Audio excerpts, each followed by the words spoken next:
Stuck in Legend rank? Well, it's only the first week of the season, and reaching Mythic as a solo player can be an absolute nightmare. But what if I told you there's an easy way to reach Mythic and even Immortal using Gloo?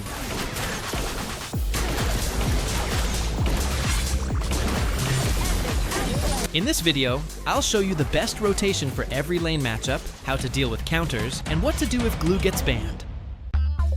So, we ended up in mid lane in our first game, but luckily our EXP laner agreed to switch with us.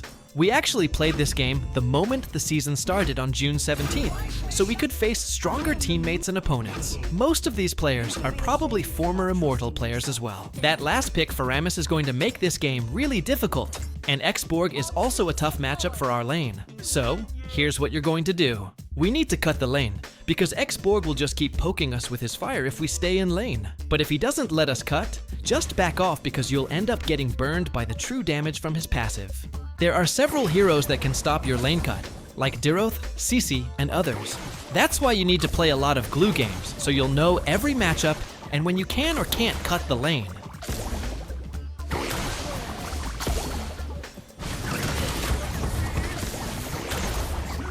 If this X-Borg is good, we're going to have a hard time in this lane. But if he makes a positioning mistake, we can definitely punish him. And that's exactly what I'm talking about. The first minute of the game is very important. It's always better if you can dominate your lane early. But if you can't, just clear the wave and rotate immediately so you can help in team fights as soon as possible.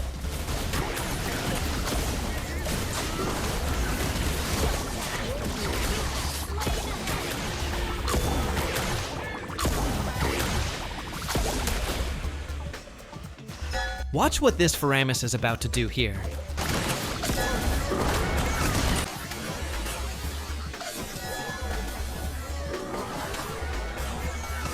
It made me wonder if these enemies were bots because his flicker was so on point that only a computer could react that perfectly. Maybe he just got lucky with the timing because, based on how he played this game, I don't think that Faramis could pull that off. And I don't think bots know how to counter specific heroes either. Anyway, once the game reaches the mid game, this is what you should be doing as Gloo. You can start going for solo picks even if there are multiple enemies around, as long as you ult the right target. And even if you attach to the wrong target, you can still use your combo on the enemy you really want to kill, even while you're attached to someone else. Another thing that makes Gloo perfect for solo rank is his ability to contest the Lord by himself. So even if the game suddenly turns around and the enemy starts taking the Lord, there have been so many times where I've stolen the Lord and even secured a takedown while being completely alone.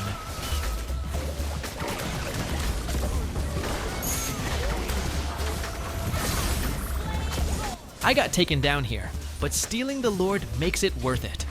And now they're all low and have already used their ultimates, so it's Tanjiro's turn to finish them off. The enemies are actually playing really smoothly, but when it comes to macro, they're really bad. That's why I still have a feeling that these guys might be bots. Another example is this carry. She did the exact same thing that Faramis did earlier.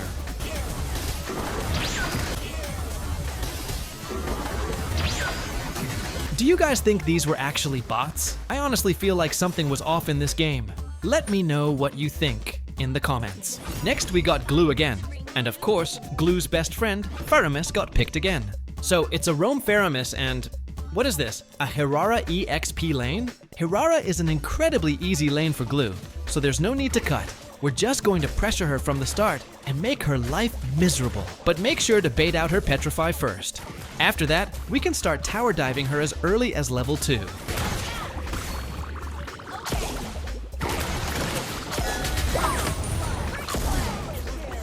Lane experimentation for Hirara is pretty normal because she's still a new hero.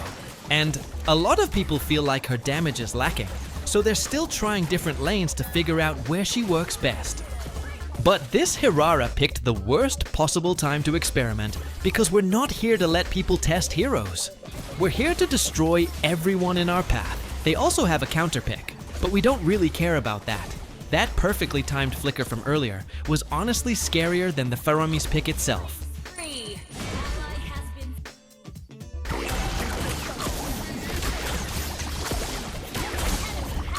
Quick tip: if someone or multiple enemies are chasing you, just use your second skill. If they still keep going, they'll give you free full stacks. That's your chance to turn it into a highlight TikTok plays.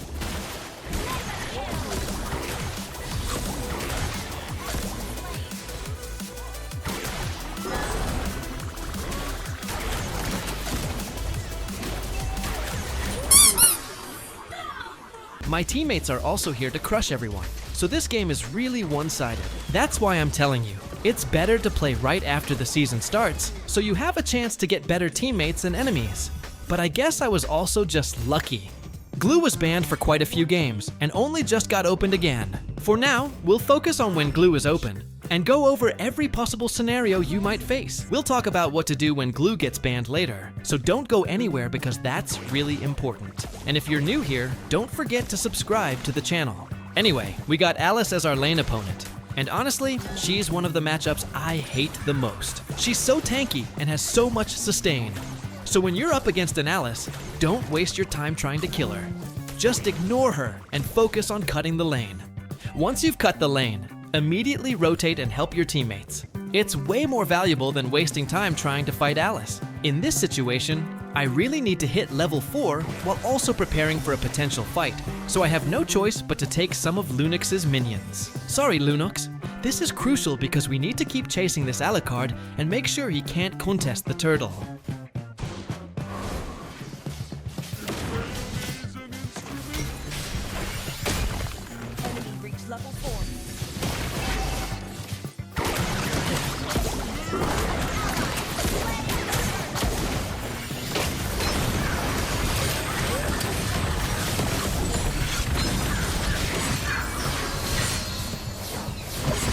Since the delay eye is gone, Vexana has no idea we're here.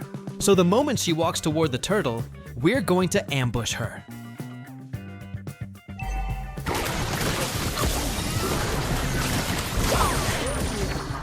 Since we got a big lead in the early game, we can now pressure them inside their own jungle. And at this point, they can't really fight back because the level and gold gap is just too massive.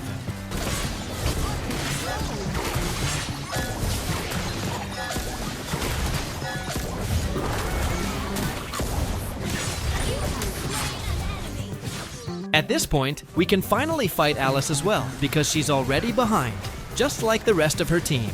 This Angela is actually a good pick against Gloo because she can attach to the target I'm attached to. But the problem is, she doesn't have anyone she can rely on at this point. And that's the downside of playing Angela. Their lineup is actually really solid.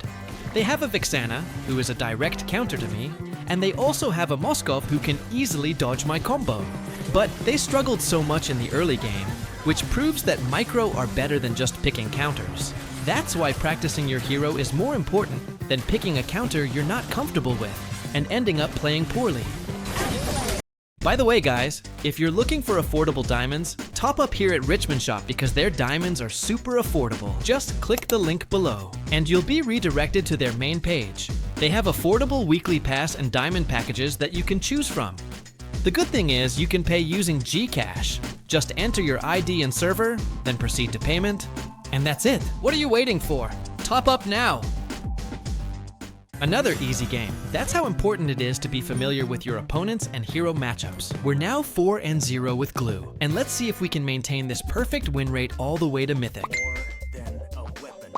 This Bellaric instantly locked his hero because it was already revealed to the enemy, so he was worried they might steal it. Luckily, the enemy doesn't seem to have a Gloo player.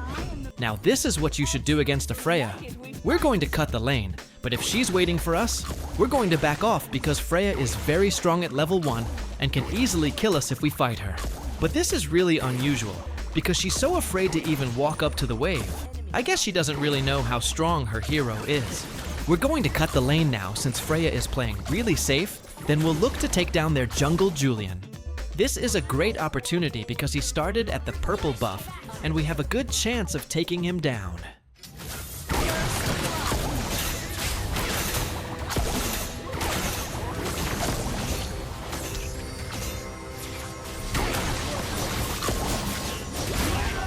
That reaction time from Carmilla and Freya was really fast. Also, Julian's lifesteal is way too high. But we're still going to keep trying, because we're ahead in this game, even though we got taken down early.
Now this game has become completely one-sided, so we're going to keep the pressure on and take down anyone who shows up on the map.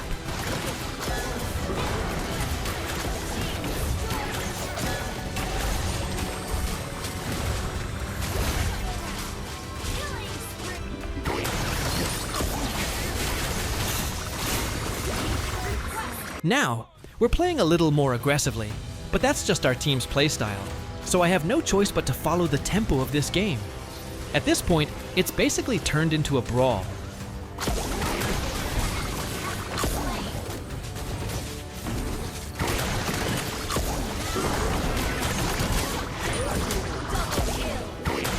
Nana's passive is really annoying because my ultimate still goes on cooldown, so I need to save my flame shot to finish her off.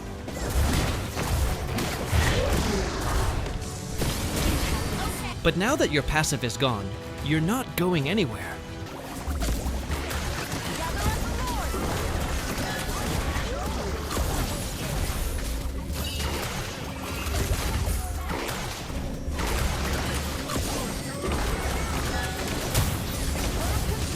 Belleric is also proving here why he was the first pick.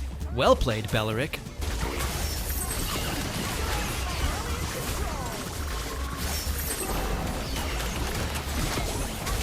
So far, we still haven't run into any really tough opponents. Hopefully, the next game will be more challenging. I think Arlott is really strong right now, and Paquito is still one of the best EXP laners too. Now, we're up against Mincathar, and honestly, this is a pretty easy matchup if you ask me, because all you need to do is dodge his skills. And Mincy is pretty squishy, and can't really do much against Gloo.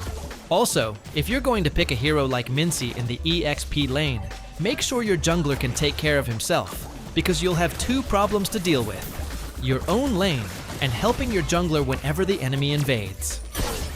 Like you can see here, this Mincathar can't even help his jungler, and he also can't do anything against me. This is exactly why damage XP laners have such a hard time in the current meta without the help of a utility jungler.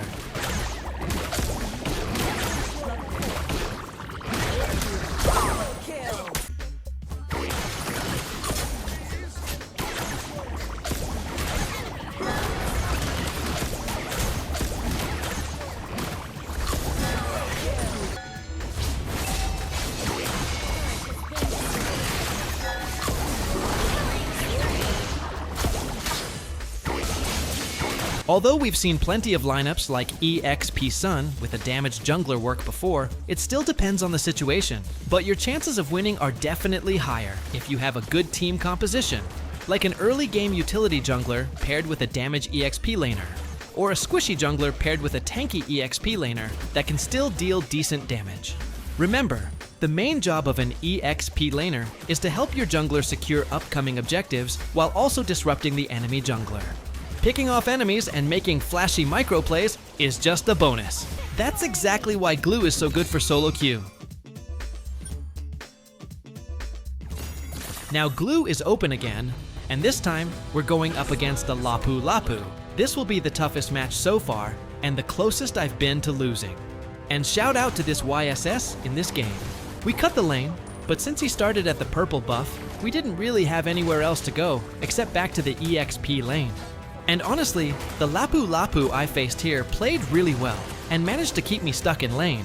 I got a little tilted by the way he played, which is something you should never copy. He's playing very aggressively, so I kept matching his aggression, which ended up keeping both of us stuck in lane and unable to rotate anywhere.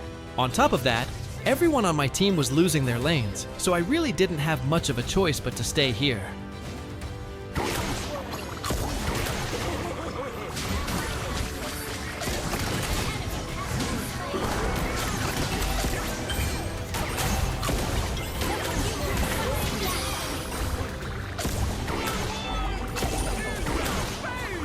Now that I've taken him down, this is the perfect time to help the other lanes, especially the gold lane.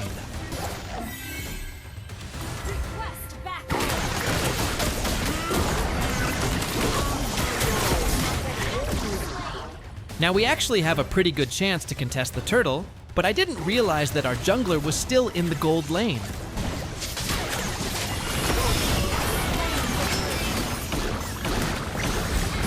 The enemy gold laner got taken down again, so I guess what we did here was still worth it. If you're playing against a Lapu, just clearing the lane is enough because you'll only waste your skills trying to take him down, just like against Alice, Uranus, or any other tanky sustain hero. But this Lapu was really getting under my skin and kept provoking me. I guess I got a little tilted because I just couldn't stop myself from taking the fight.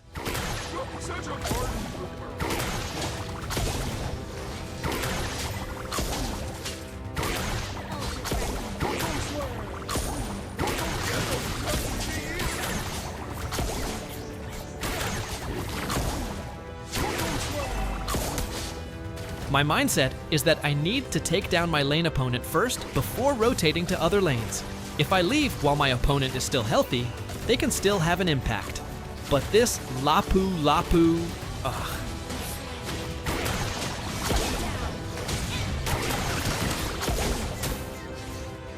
And here's another problem. Our marksman suddenly stopped moving like a mannequin in the middle of the team fight. What is happening?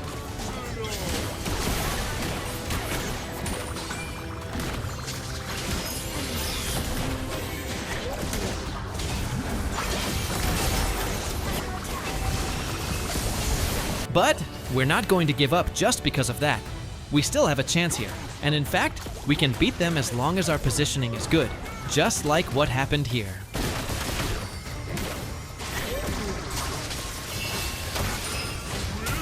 Action figure.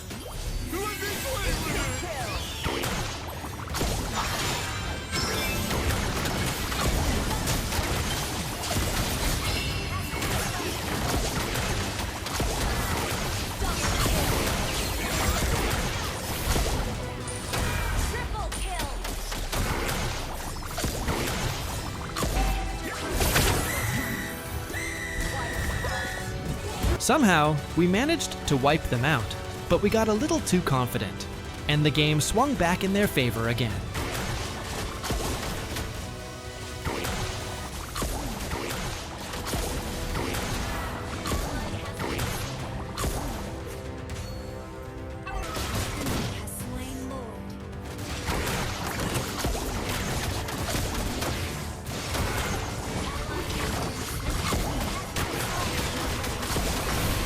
They're about to end the game, but we're not going to lose hope here, because this is still winnable. I'm just going to do what I usually do and try to create space for my team.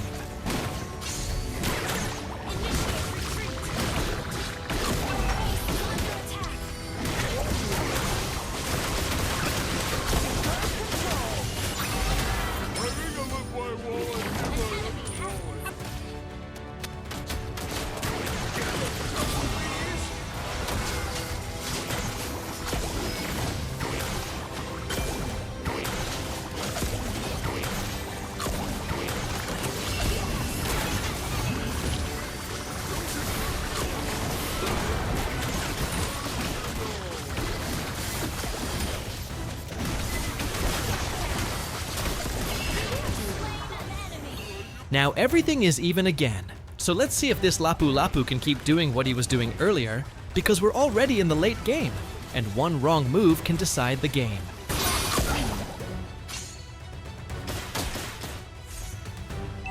They don't have Lapu, but all of their lanes are pushed up, so it's really hard for us to contest. I also have no idea what Nolan was planning over there.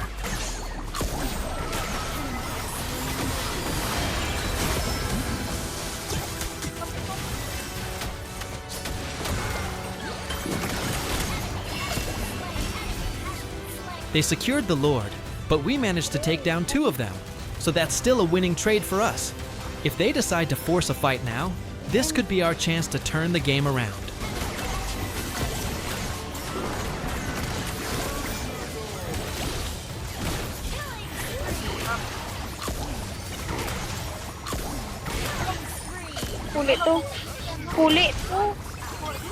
Somehow, we're winning this game with the help of this Florin and Melissa. Honestly, they're a deadly duo in the late game. And thankfully, Melissa was still able to move again. Otherwise, my Gloo would have lost this game. She was one of the biggest reasons we managed to make this comeback. Now, if Gloo gets banned, the key is to pick your next comfort hero. The hero you believe you can win with, and the one you're most skilled at. It's even better if that hero is an S+ or S tier pick and fits the current meta, so you'll have a better chance of handling any lane matchup. If you want a more detailed guide, you can watch this video where I cover everything you need to know, including what to pick when Gloo gets banned. I hope this video helps you, and don't forget to like it if you found it useful. Good luck on your grinding, everyone!